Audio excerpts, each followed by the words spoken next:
This is the first in a series of 4 lectures on project evaluation. Project evaluation refers to any set of criteria for comparing or judging projects, including even intuition. Sometimes we wish to maximize employment or minimize costs. The key is that it's a consistent set of criteria to meet a specific objective. Most common method used by economists, however, is cost-benefit analysis of some form or another. Cost-benefit analysis adds up economic gains and losses, which we refer to, whether the gains or losses, costs or benefits, we refer to them as surpluses. And cost-benefit analysis employs discounting. If we look at a private firm, suppose it's an electric system operator who's considering the construction of an additional thermal power plant, we're interested in what are the costs. So what would be the costs? Well, first off, the upfront construction costs related to land, labor, and materials.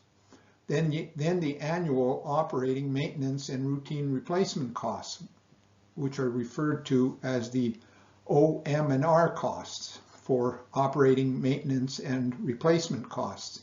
We're also interested then in the estimates of costs of unscheduled breakdowns and costs associated with any risks due to changes in fuel prices and the prices or costs of any other inputs over time.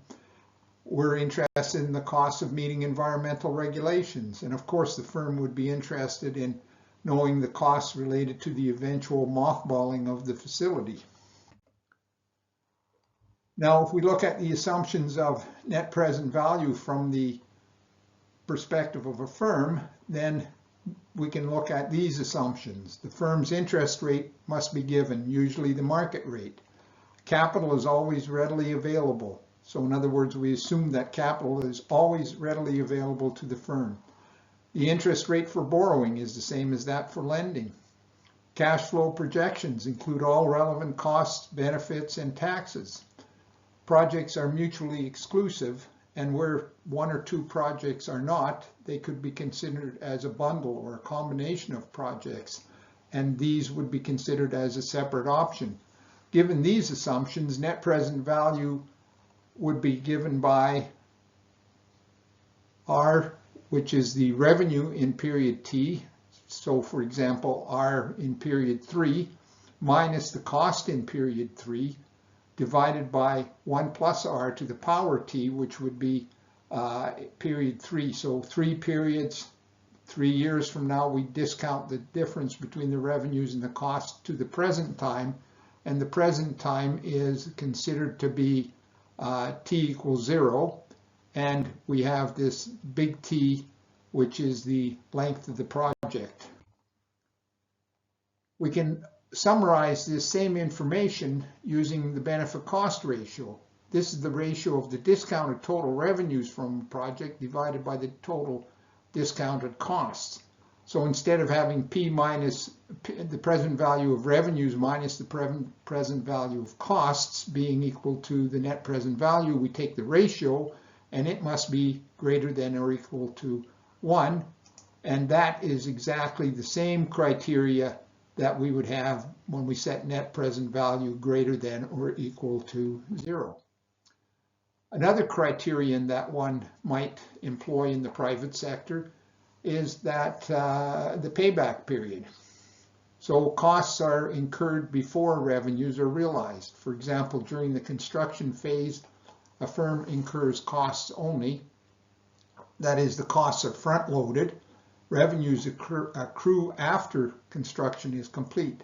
The payback period occurs at the point in time where the total revenues appropriately discounted are greater than or equal to the total costs appropriately discounted. And this constitutes the payback to the initial investment. The problem is that if you're talking about a payback period, there may be cash flows beyond the payback period, and these cash flows may end up being below the costs, and in which case you might even have a negative net present value.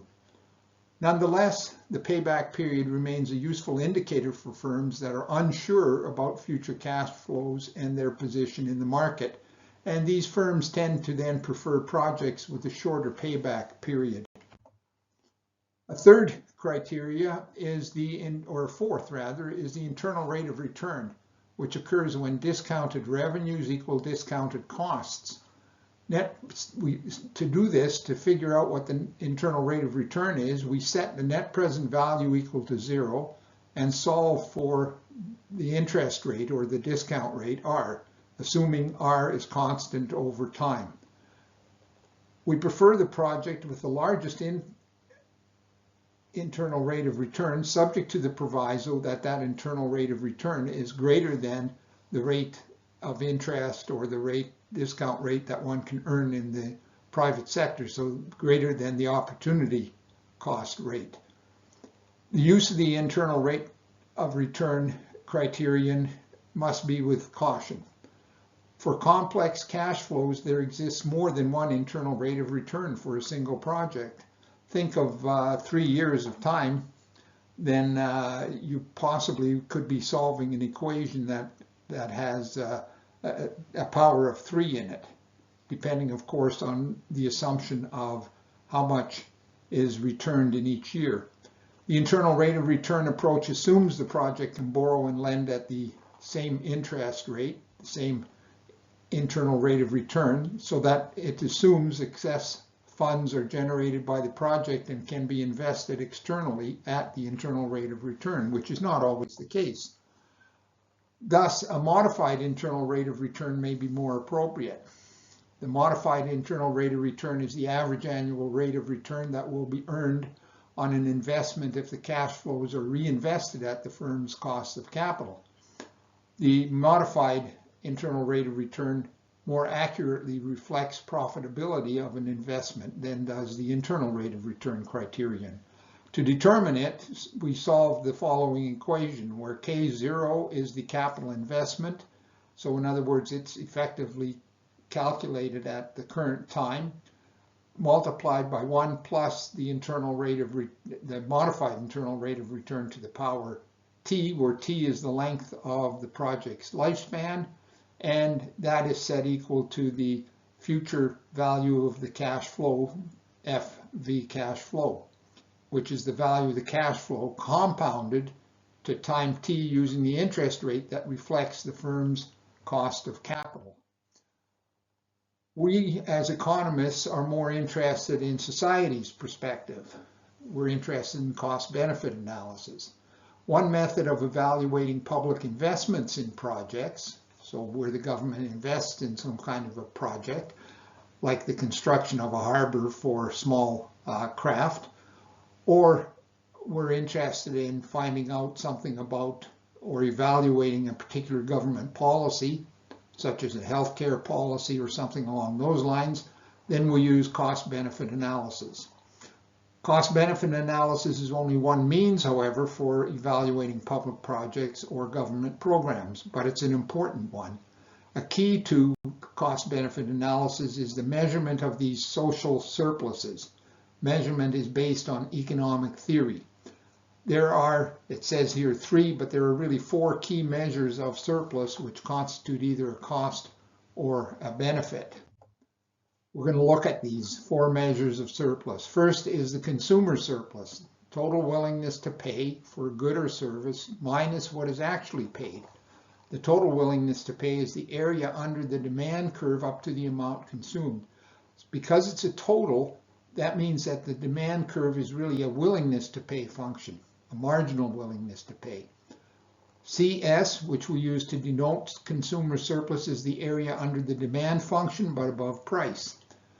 Likewise, the second measure is a producer surplus, or what we call a quasi-rent, or I prefer the term quasi-rent, and you'll see why a little later on. It's equal to the total revenue from the sale of the good or service minus the cost of providing that good or service. So the quasi-rent is the area above, some factors fixed. Now this is an important part. Some factors fixed. Some human factor is fixed in constructing the supply curve. So the producer surplus is the area above the supply curve below the price. and it's equal to the total revenue minus total variable costs. Well, that should suggest something, that the QR is simply a return to the fixed costs. And we'll discuss that a little bit further later on.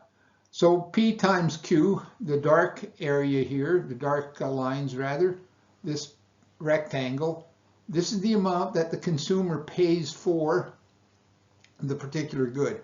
Now the consumer, or that amount of the good, Q, the consumer benefits to the area underneath this demand curve up to Q and then down. So this total area is the total willingness to pay, because the demand curve is the marginal benefit to consumers or the marginal willingness to pay. Now the supply curve is the marginal cost of provision. I've got this a little bit wrong. It should be marginal cost of provision. So this is the total benefit. The cost of buying it is this amount. So this triangle here constitutes the consumer surplus. In other words, it's the benefit that the consumers receive over and above what they pay. Now the producer surplus, the producer gets this amount, which the consumer has paid. So this would be the revenue, total revenue. But the cost of providing that amount is the area underneath the supply curve up to Q. So this is the total cost. This is the marginal cost. The total cost is the area underneath the marginal cost curve. And this triangle here is the quasi-rent, or the producer surplus. Now what's interesting is this same diagram appears in Alfred Marshall's Principles of Economics in the years just prior to the 20th century. So it's old, but the difference is he calls the producer surplus a producer rent and the consumer surplus a consumer.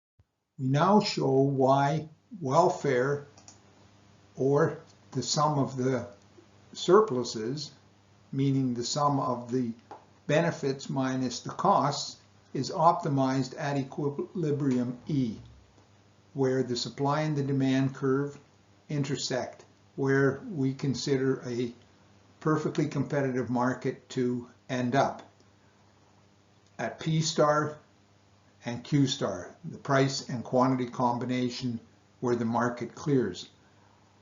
At that point, the consumer surplus is given by A plus B, those two areas. The producer surplus is given by G plus D. The area here underneath the supply curve up to Q star is the amount that it costs to produce the item. Now, suppose that we produce Q0 instead of Q star. Somehow we're required to produce that. What happens? Well, the price that clears the market is given by PD, not by PS. PS is the marginal cost of production, but PD is what clears the market. So what's happened? Well, previously the consumers gained had A and B. Now they have A plus B plus D plus E plus F. That's the total gain to consumers. It has increased. The consumer surplus has increased by B plus D plus E plus F. What about the producer? The producer used to get this amount, D plus G. Now they only get G. So what's happened? Well, the producer has to pay this triangle here. Or, well, it's a piece of rectangle and a triangle. All right. But E and F are transferred, are picked up as consumer surplus, and D is just an outright transfer of producer surplus to consumer surplus. So E and F are a gain to consumers, but a loss. Well, E had previously been cost to producers, but now F is an increase in that cost, but E and F are a transfer to the consumer. So that leaves this amount that is unaccounted for, which is an increase in the cost of producing this output Q0. It consists of a consumer surplus and a producer surplus, or quasi-rent, and we refer to this as the deadweight loss. So this means that this deadweight loss is really the difference between what used to be this area as a gain now becomes a smaller area, and this becomes our deadweight loss. Now consider the other case, which is probably the more relevant. It is a case where the amount produced is reduced from Q star to Q0. In that case, we begin with alpha, beta, and this area called CS is the gain, or this is the consumer surplus, and this was the producer surplus to begin with. Now, when we restrict the quantity, the price is now again PD, but now it's the higher price. That's the relevant price that clears the market. Notice that the consumer surplus is now alpha. The consumer has lost beta. Who gains that? The producer gains it. The producer also retains tau and delta, but the producer loses QR here, that little bit of producer surplus. It's worth the producer to reduce less as long as this area beta, what they gain from the consumer, this is a transfer from the consumer, if beta minus QR is positive, the producer is better off. Okay, and this is essentially a monopoly type situation. So again, the consumer surplus plus the quasi-rent or producer surplus constitutes this deadweight loss.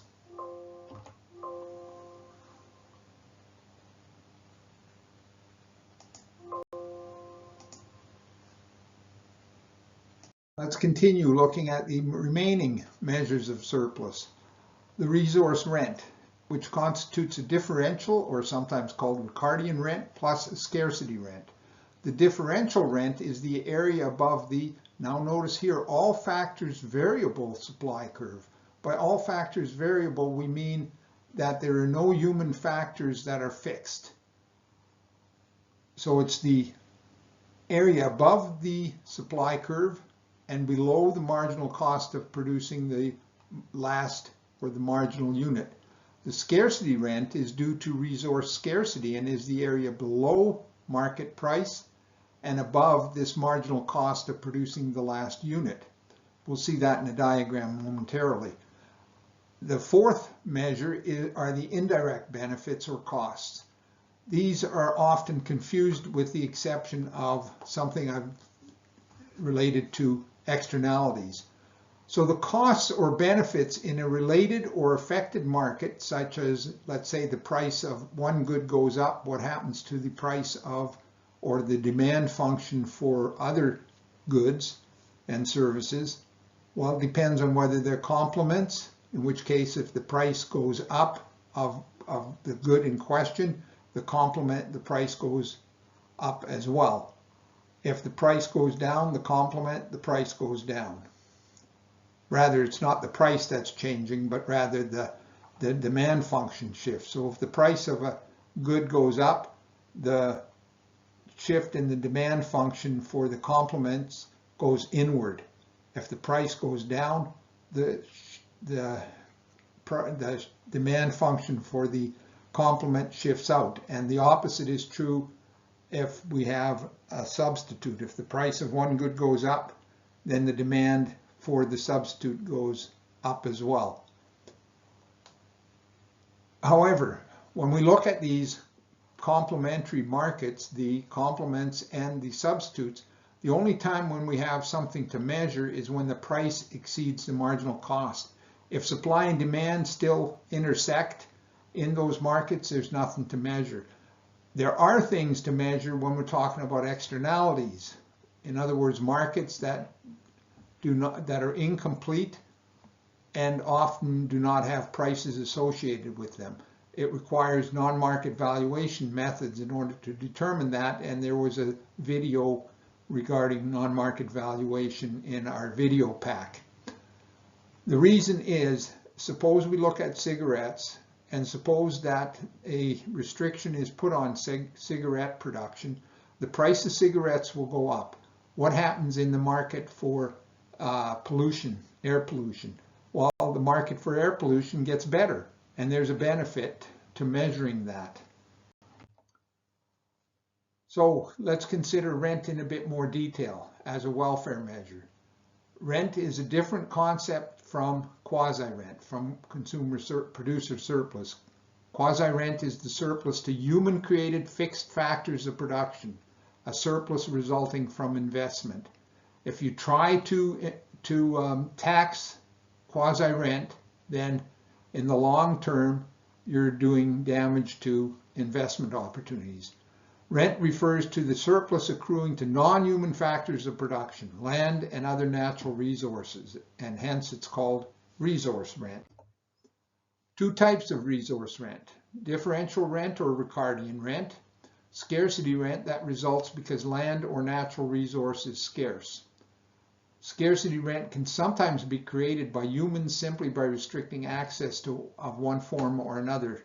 For example, the US has used a quota system on Canadian lumber, and Canada itself uses quotas to increase the price over marginal cost in the dairy industry. So if we look at Ricardian rent, we consider three fields. The fields are about the same size. The fields are located in the same region, but the difference between the fields relates to the quality of the field. Okay, one has perhaps better soil, perhaps a bit more rainfall, perhaps is located on a slope and gets more sunlight, all those kind of things. And we distinguish three kinds of land quality here. We notice that if the land is of high quality, the average cost curve is lower, as is the marginal cost. And the same thing here for this field. It has higher costs. B has higher costs on average than A, perhaps because of this reason I just mentioned, that the quality of the soil is better. And C has the even higher costs. Now that doesn't mean that C does not earn a rate of return higher than found elsewhere in the market. Could very well be. All right, when we're just talking about this particular situation, this field could be earning a higher earnings than the opportunity cost earning. So what happens here is that this field has rent because the price is much higher, and this is a differential rent. This one has differential rent perhaps because it has no rocks coming up. This one might have rocks coming up and flooding the, or not flooding the, but requiring that the farmer employ a rock picker. This one has no rock picker necessary, let's say, and this one has the benefit of no rock picker and higher quality soil. And as a result, A earns a rent that's larger than B, and B earns a rent while C is the marginal producer here, the marginal field, which earns no differential rent. Von Thunen, Johann von Thunen, he criticized Ricardo because his observation was that land in the middle of Germany, or pardon me, in the middle of Europe, in Germany, was everywhere of approximately the same quality. He observed circular patterns of land use around cities, as in the next diagram. So here's the city. Here's a circle of farms producing dairy products, fresh vegetables and fruits, followed by a circle of forestry. And then as you went further away from the city, you had grains and eventually hunting. Why is forestry so close to the city? Because wood is needed for fuel. So von Thunen relied on rent distance functions to explain the observed land use pattern around a city. So unlike Ricardo, who looked at land quality and location, von Thunen only looked at transportation. And he distinguished between the extensive and intensive margins, which is useful for our discussion here.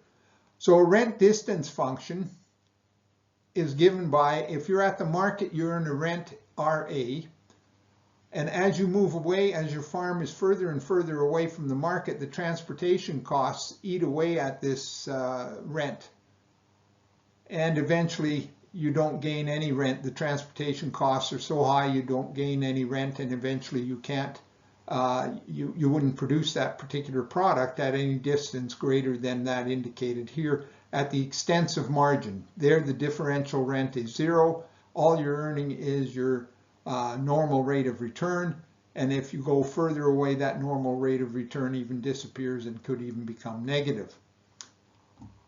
Notice that we measure distance from the market in kilometers in this direction, and we measure it in this direction. So the only thing is that differential rent is measured in the upward direction and kilometers here in the downward direction.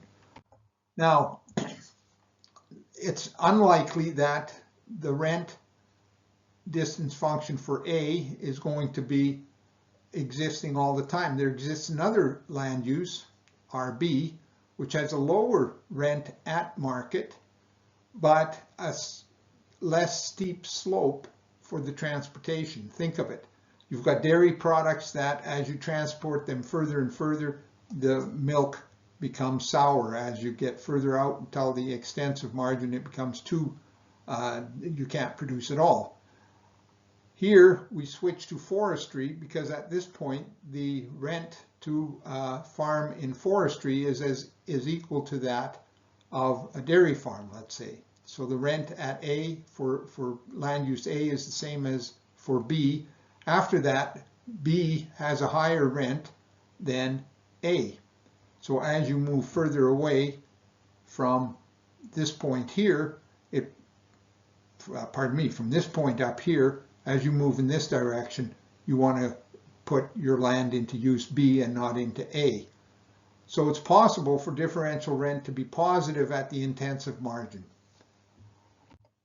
And we can do this for other land uses, and you see that this intensive margin here is leading to a kind of a circular situation. These are the extensive margins, and we can go one step further and bring in use D. So A, B, C, D is your fruits and vegetables and dairy, your forestry, your grains, and your hunting. Notice that they all have positive rent, but that rent declines, and these then are your extensive margins. So beyond here, it's totally wilderness. That you don't even hunt there because it's just too far to go. So what about scarcity rent versus differential rent? So here we have the marginal cost that includes all human factors of production. Here's your marginal cost, and this is the differential rent that we talked about on the earlier slide.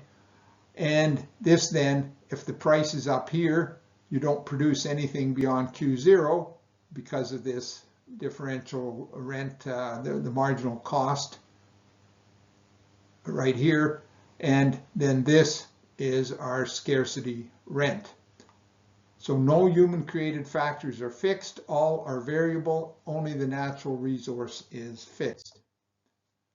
So scarcity rent is also known as hotelling rent, from a 1931 article by Harold Hotelling. Now he was looking at this from the perspective of dynamics. So the hotelling rent represents the value derived from owning a limited resource, reflecting the opportunity cost of depleting the resource now versus depleting it in the future. Hotelling's rule was to ensure, or is to ensure, that the resource owner maximizes the present value of the resource. The price minus extraction cost of a non-renewable resource should rise over time at the rate of interest. The hotelling, in this case scarcity rent, is the extra value one earns by timing the extraction optimally, balancing current profits against future scarcity. Unlike differential rent, scarcity rent can occur even if the units of the factor of production from natural capital stock are identical.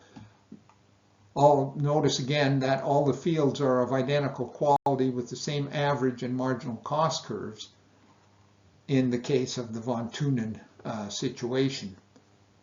All right, and so that means that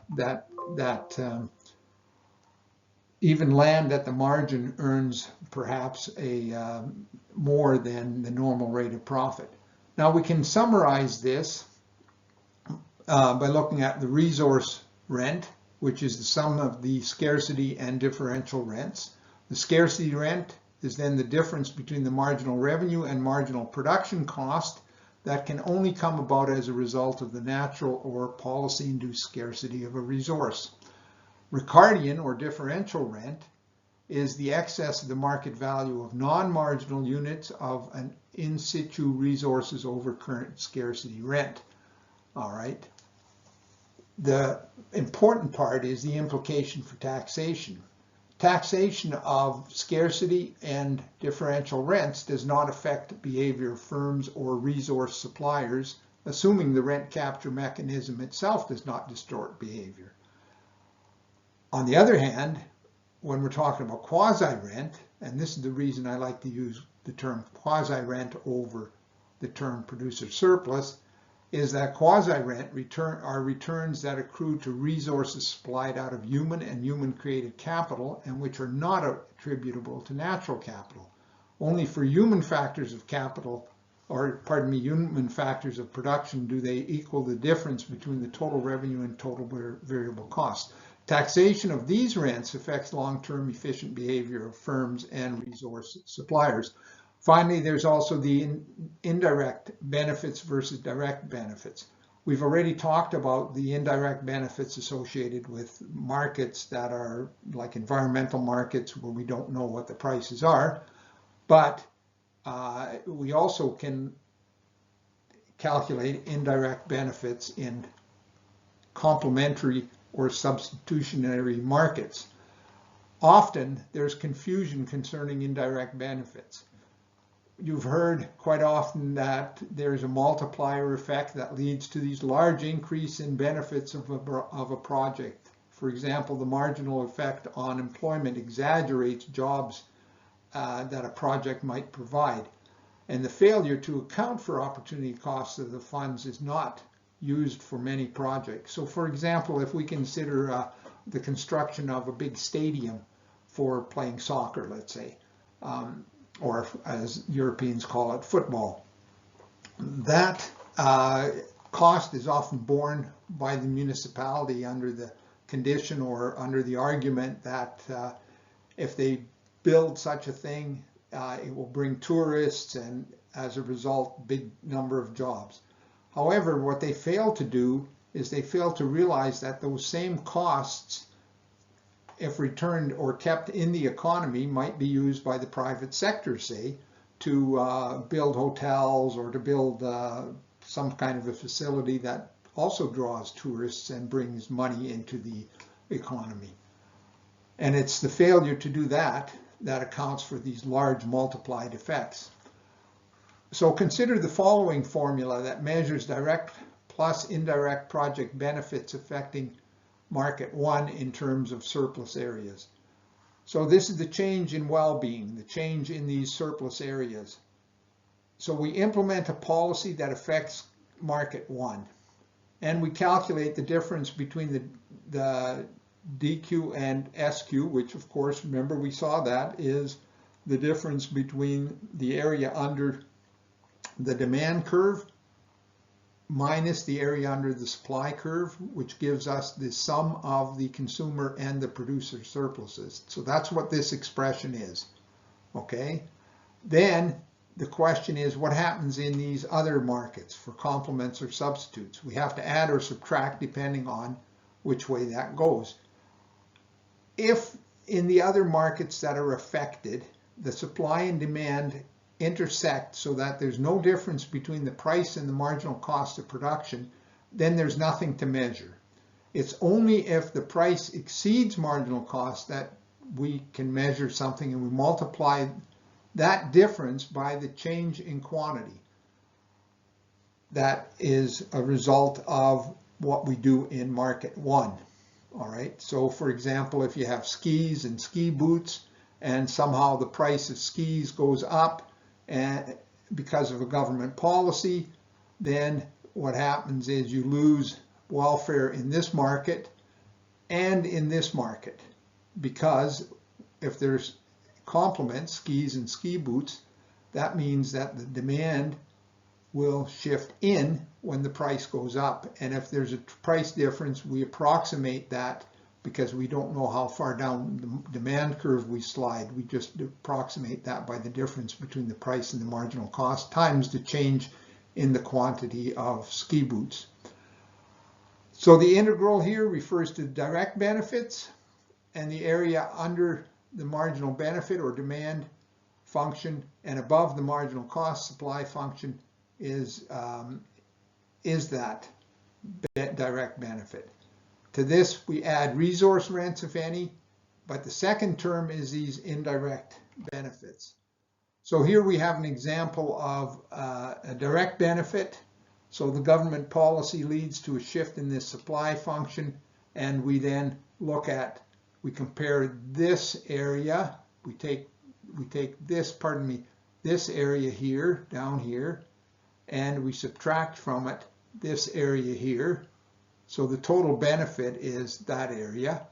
And now the new one is this area subtracted. We subtract this area from it, and we see that the gain is this entire area, A plus B plus these two areas here as well. So the area between the two supply curves up to this demand function. That's our direct benefit of a government policy.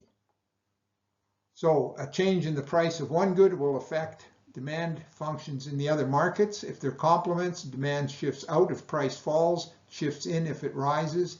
If they're substitutes, demand shifts out if price increases, and it shifts in if price falls. If the markets for complements and substitutes are competitive, so price equals marginal cost, there is no indirect surplus to measure. If price is greater than marginal cost in any market, the indirect benefit can be approximated by the change in the purchases in that market, which can be positive or negative, multiplied by that difference, price minus marginal cost.